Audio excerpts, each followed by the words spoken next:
আসসালামু আলাইকুম।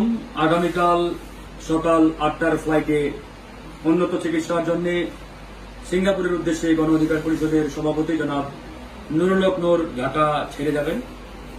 তিনি এবং তার পরিবার দেশবাসীর উদ্দেশ্যে দেশবাসীর কাছে দোয়া চেয়েছেন।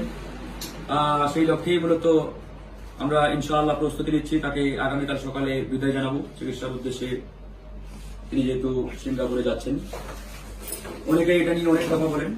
আপনারা জানেন যে সাম্প্রতিক সময়ে তার উপরে যে বর্বরচিত হামলা, যেটা ইতিহাসে আমরা আসলে কখনোই দেখি নাই। বাংলাদেশের এই 54 বছরের ইতিহাসে কোন রাজনৈতিক দলের দলীয় প্রধানের উপরে তার কার্যালয়ে গিয়ে এরকম নারকীয় তাণ্ডব কখনো চালানো হয় নাই।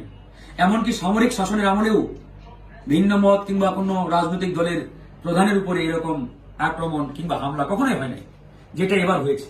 তো সেই জায়গা থেকে এটা দেশ জাতি তথা সকলেরই জানা দরকার এই হামলা কারা চালিয়েছে, কারা জড়িত, সবাই আপনারা জানেন। পানির মতো পরিষ্কার, দিনের আলোর মতো পরিষ্কার, ভিডিও লাইভ সব জায়গায় আসছে। তারপরেও সরকারের পক্ষ থেকে এখন পর্যন্ত কোনো কার্যকর আমরা উদ্যোগ দেখি নাই। আমরা শুধুমাত্র সরকারের দিকে তাকিয়ে আমরা আসলে যে ধরনের অ্যাকশনে যাওয়া দরকার ছিল আমরা যাই নাই। আমরা মনে করেছি আমরা যদি এখন কড়া অ্যাকশনে যাই তাহলে এই সরকারের যে অবস্থা, সরকার আরো একটা ভালনারেবল অবস্থার মধ্যে পড়ে যাবে। আমরা যদি যমুনা ঘেরাও করি, সরকার আরো থ্রেডের মধ্যে পড়বে, দেশে বিদেশে চাপে পড়বে।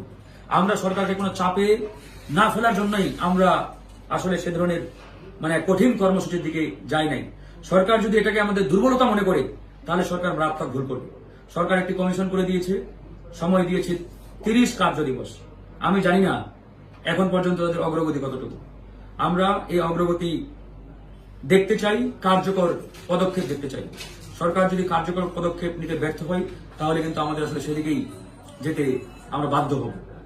তো যাই হোক, পরিশেষে আমি সকলের উদ্দেশ্যে বলবো, সবাই জনাব নুরুল হক নূরের জন্য দোয়া করবেন। এখানে আমাদের কেন্দ্রীয় নেতৃবৃন্দ রয়েছেন, আইনজীবী নেতৃবৃন্দ রয়েছেন, সবাই দোয়া করছেন। দেশবাসীর কাছেও দোয়া চেয়েছেন তার পরিবারের পক্ষ থেকে। সবাই দোয়া করবেন তিনি যাতে অতি দ্রুত সুস্থ হয়ে আবার দেশে ফিরে আসেন, আবার জনতার কাতারে এসে দাঁড়ান এবং এই যে নতুন বাংলাদেশ বিনির্মাণের যে সংগ্রাম, যে লড়াই, এই লড়াই আবার তিনি নেতৃত্ব দেবেন খুব শীঘ্রই ইনশাআল্লাহ।